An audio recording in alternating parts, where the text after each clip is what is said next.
Hello, welcome to Football United TV. I'm your host Matt King and I want to give you a quick update on the Champions League in the last couple of days. Obviously, yesterday we had Tottenham Hotspur versus Ajax at the new Tottenham Hotspur Stadium and Ajax won 1-0. And to my liking, very well done to Ajax. They deserve it. The way that they've pushed their club in the last 10 years, the way they've got Van der Sar on as a sports director, and they're pushing on really well from the 90s. And look at the way that Tottenham played yesterday. It was sort of similar the way they played against West Ham.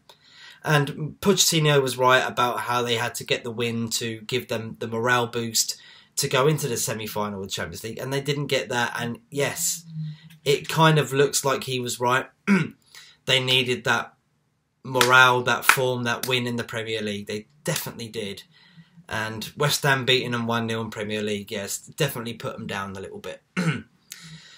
Well, on to Ajax, though. I think they're definitely going to make the Champions League final. And not only them, Barcelona beating Liverpool 3-0 at the Nou Camp tonight. Well done to Barcelona. Well done to Messi. Beautiful free kick, which I saw on the highlights. Amazing goal. And Liverpool tried so hard, but you're up against a team that, alright, they ain't the best they have been in a long time, but they still are the best, if that makes sense. So yeah, there's more chance of winning against them than there was before, but they still are dominant. And the main feature of their squad, obviously, Messi, Suarez, Coutinho, and next season they're going to have another 2 stars, De Ligt and De Jong from Ajax, who will probably face them in the final. So if that does happen, De Ligt and De Jong facing their new club in the final, wow. What a way to bow out at your home club going to the new club. What a way to go. So that's really good for De Ligt, good for De Jong. It's good for Ajax. And to be fair, it's good for Spurs. Liverpool, it's not good for Liverpool because obviously they got to the Champions League final last year and they wanted to progress. And yes, tactically and performance-wise they have. But yeah, I don't think they're going to win the Premier League. It's going to go down to the wire, I know it is, but I don't think they're going to do it. Also, I don't think Tottenham will proceed to the final either. I think going to the Johan Cruyff Stadium against Ajax, the way they've been playing recently in the Champions League is a very tough task. And with Tadic, De Jong, De Ligt, Daley Blind and co, they're on form. I just can't see Tottenham doing anything back. I'm not sure whether Kane will be back in time for that game either. And to be fair, Tottenham have been doing a lot better without Kane. Especially Lucas Moura coming into the side for Tottenham. He's done exceptionally well. I remember speaking to a Tottenham fan a few years back, and when Tottenham bought Lucas Moura, and he was like, I never heard of the guy. And I was like, yeah, PSG. The only reason he wasn't going to get into the PSG side was because of Di Maria. You had Neymar, you have Cavani and Mbappe. How is he going to get into that starting lineup? He doesn't even get to the starting lineup of Tottenham if Kane is in. But when Kane's out, he smashes it, and he's one of your best players this year, I think, personally. So this is great for the Champions League next week. Obviously, Liverpool, it's a big hill to climb. They've got to get 4 goals to get through. Well, actually, they've got to get 3 goals to be level, but they've got to get 4 goals to specifically win the tie. And I can't see it. I can see Barcelona at least getting a goal and winning it at least on away goals if it gets so tight at the end.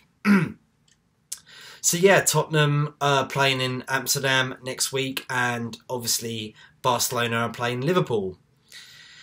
It's very tight. Obviously we're going to the Champions League final, and we are hoping for a Ajax versus Barcelona tie. That would be the best for us. But it'd be nice to see an English team get through to the final, because we've done, for our island, done so well in the last 20 years of Champions League. There's been at least semi-finals and finals, an English team in there. If you can backdate your history on football in Champions League, that's definitely truth. I think, obviously, 2005 was Liverpool, 2006 was Arsenal, 2007 was Liverpool, 2008 was Man United, 2009 was Man United, no English team in 2010, Man United 2011, 2012, I don't think there was an English team, you can quote me on that, Chelsea 2013, 12, so it's been quite a lot, and obviously Liverpool made the Champions League final in 2018. So yeah, I can't exactly remember when Chelsea won the Champions League, but they did obviously win it in 2012 or 2013. So it has been dominated in the last 20 years with English and Spanish clubs, and well done for Tottenham and Liverpool for getting where they are, especially Liverpool in the Premier League. They still could win it. It's up to Man City. It's in their hands. 2 games left each, and it's going to be very exciting. Thank you very much for tuning in. We're going to speak to Dan tomorrow about the Arsenal game versus Valencia. And we've also got Chelsea versus Eintracht Frankfurt. There's Dan right there. Little way. Hello. He'll be on tomorrow. Thanks to him. Special shout out for the birthday man as well. Cheers, mate. I'm 35 now. I'm old.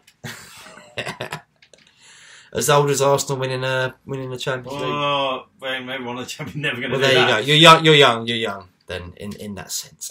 But you got a Champions League final in 2006. And we lost. To Barcelona, but everybody does, don't they? That's horrendous. It's only acceptable. Man United lost 2. So yeah, thank you very much for subscribing, if you do, and thank you for watching. And yeah, catch you later. See you tomorrow.